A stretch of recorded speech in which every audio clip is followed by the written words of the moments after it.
ദൈവങ്ങളുടെയും ബലിദാനികളുടെയും പേര് പറഞ്ഞുള്ള സത്യപ്രതിജ്ഞയിൽ തിരുവനന്തപുരം കോർപ്പറേഷനിലെ ബിജെപിക്ക് തിരിച്ചടി. 20 കൗൺസിലർമാരുടെ സത്യപ്രതിജ്ഞ ഹൈക്കോടതി അസാധുവാക്കി. 4 ആഴ്ചയ്ക്കകം വീണ്ടും സത്യപ്രതിജ്ഞ ചെയ്യണം എന്നാണ് നിർദ്ദേശം.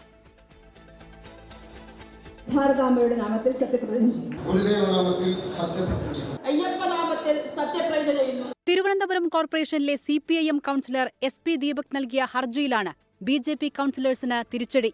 മതേതര മൂല്യങ്ങൾ ഉയർത്തിപ്പിടിച്ചുള്ള ജസ്റ്റിസ് PV കുഞ്ഞികൃഷ്ണന്റെ ഉത്തരവിലെ പ്രധാന നിരീക്ഷണങ്ങൾ ഇങ്ങനെ: ഭരണഘടനാ പ്രകാരം ദൈവനാമത്തിലോ സഗൗരവം ദൃഢപ്രതിജ്ഞയോ ആണ് എടുക്കേണ്ടത്. ദൈവം എന്നതിന് നിർവചനം പഞ്ചായത്ത് രാജ് ആക്ടിലോ മുനിസിപ്പൽ ആക്ടിലോ പറഞ്ഞിട്ടില്ല. എല്ലാ ദൈവങ്ങളും ഒന്നാണ് എന്നാണ് ഗുരുദേവ സന്ദേശം. ദൈവത്തെ കേവലം ഒരു പേരുകൊണ്ട് നിർവചിക്കേണ്ട കാര്യമില്ലെന്നും ഹൈക്കോടതി പറഞ്ഞു.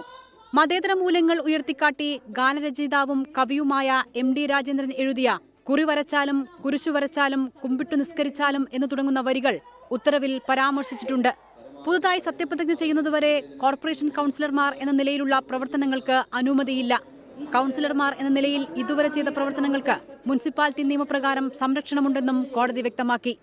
ജനങ്ങൾ തിരഞ്ഞെടുത്തവർ ആയതിനാൽ ജനപ്രതിനിധി പദവി റദ്ദ് ചെയ്യേണ്ടതില്ലെന്നും നിരീക്ഷിച്ചു. ഉമ്മൻചാണ്ടിയുടെ പേരിൽ സത്യപ്രതിജ്ഞ ചെയ്ത പാലക്കാട് വടക്കഞ്ചേരി ഗ്രാമപഞ്ചായത്ത് അംഗം സുനിൽ ചുവട്ടുപാടത്തിന്റെ സത്യപ്രതിജ്ഞയും കോടതി റദ്ദാക്കി. 24 കൊച്ചി.